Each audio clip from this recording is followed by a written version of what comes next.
Hello, everybody. This is BroncoJuggalo, and I want to welcome you back to another Visual Vengeance Wild Eye review. Now, this is Scream Queen from Linnea Quigley and director Brad Sykes. Now, this is called and considered the lost Linnea Quigley film. This is its first wide release. It did get a very limited release in 2002, very extremely limited. And it was shot back in 1998. So before I really get into my review, I'm going to go over what comes with this special edition of this film. First off, we have this cover art, and then we have the awesome slipcase. We have disc art of the same, which is really cool.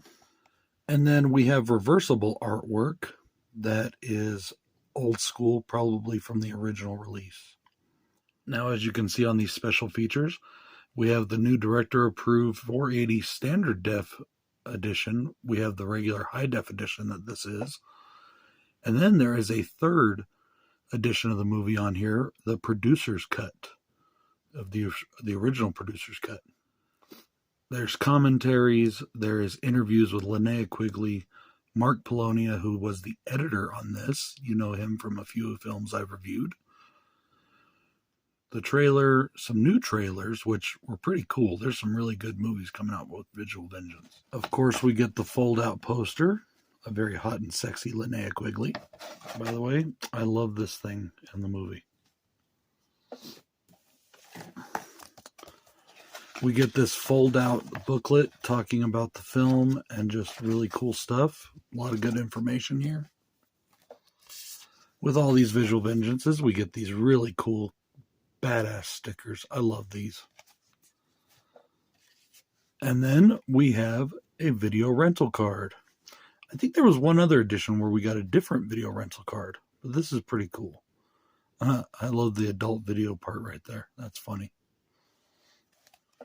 All right, so let's talk about this film. So Linnea Quigley plays Scream Queen Militia Toombs, who dies after quitting in frustration on her latest film. Soon after, a mysterious killer hacks their way through the cast and crew that have been invited to a mansion to restart filming on this lost movie. Now this has a 4.9 out of 10 on IMDb, which is not a great ranking, but for an independent horror film that nobody's ever seen practically, that's not bad. Director Brad Sykes also directed Plaguers, Witchcraft 12, and different segments of the High 8, High Def, High Fear trilogy. Now, the things that I really didn't like about this movie was the sound quality, and yes, I know this is a very old film, and I'm not blaming Visual Vengeance or Wild Eye for that. They have what they have to work with as far as the old original masters go, you know, the old tapes. I think this was, I'm not sure if it was shot on video, but I think it was, because it looks a little better than shot on video, but not by a lot. I thought the music was too loud and too forward, if you know what I mean. Like, it was in front of the dialogue sometimes, or in front of what was going on, and it was just almost intrusive. Do you guys remember back in the day, in like the 90s, they had those little fake knives that were black-handled. They looked like kind of like a switchblade or whatever. Basically, it was a switchblade, but it was a fake blade, and it would go in and out. Like, you could pretend to stab somebody, and the blade would go in. Man, the 90s were awesome. We had so much better toys. Freaking wokeness and all this freaking, oh, we can't have guns or violence, or we'll protect our children, all that crap. Fuck that. We had awesome times in the 90s. And none of us turned out to be killers. Well, at least not most of us. But anyways, do you remember those knives? Because they use one in one of the kill scenes, and the only problem I have with that is that you can hear the blade going in and out.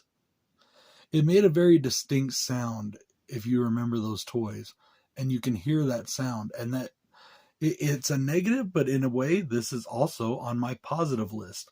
Because, man, did that just bring back memories. did that just unleash a cloud of nostalgia. So therefore, it's on both the negative and the positive. Now, there is a really funny kind of running joke throughout this whole movie that I really enjoyed of the special effects guy. He talks to this dummy, and the dummy, then he does the voice and the dummy talks back, and it really creeps out everybody else on the set. But I think it's hilarious. The atmosphere in this movie, especially once they all get to the mansion and they have the meeting, which, by the way, the mansion, you can definitely tell, was filmed in two locations. One was probably just a regular smaller house, and the other was an apartment, and you can definitely tell. But, you know, this is old school, low budget stuff. They didn't actually have a mansion at their disposal, probably, you know, and they did insert a still of a creepy looking mansion, but it was like, you know, very, very 80s, 90s kind of crappy insert, you know, but I love that too. That was funny. As I said, the atmosphere in this movie, once they get to the mansion, is just phenomenal. I really love the butler. Now, I want everybody to take a chill pill because I'm about to say something that you may not like. The butler is a handicapped person, a handicapped little person, perhaps, or somebody who didn't reach their full height because of a disability, which I think is the case in this. And that's not why I like him, but it does lend to his character. And he does know that, and he plays into it with the character, and I enjoy that. It was very much classic horror.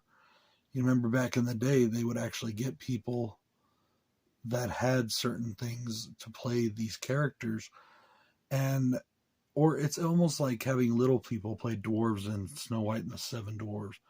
I don't see what's wrong with that. In fact, I think it's pretty fucked up that they don't have that. Everybody cries about representation now. I've heard people say, oh, non-walking people shouldn't play people in wheelchairs. You know, or I'm sorry, walking people shouldn't play people in wheelchairs. You know, all this kind of stuff. But yet they want to take little people out of all these stories that are traditional little people roles. One, it takes food off their plates. And two, why can't they be included too? What the hell? You know, you guys want inclusion for everybody, but not the people you think shouldn't be? I mean, and what's so funny about that is they do this in the name of being sensitive to these people. Well, we'll go ask Brad Williams how he feels about that, or Hornswoggle from WWE, or a bunch of other people that are in this boat. Sorry for the rant. Let's get on with this. As I said, I really do like the butler. He has this really cool voice that lends to his character, and it really reminded me of classic horror characters. And I think the guy is a really good actor. I really like the practical effects that were used in this. They look really good, and I love the creative kills. This was a video that had many creative kills with many cool weapons, and I really did enjoy that. And finally, the last thing I want to talk about is this chainsaw is made for cutting. You know that song, These Boots Are Made for Walking? Well, in this, there's a song called This Chainsaw is Made for Cutting, sang by Linnea Quigley. And they even have like a little music video of it inside the film because it's part of what her character does for, you know, her own career.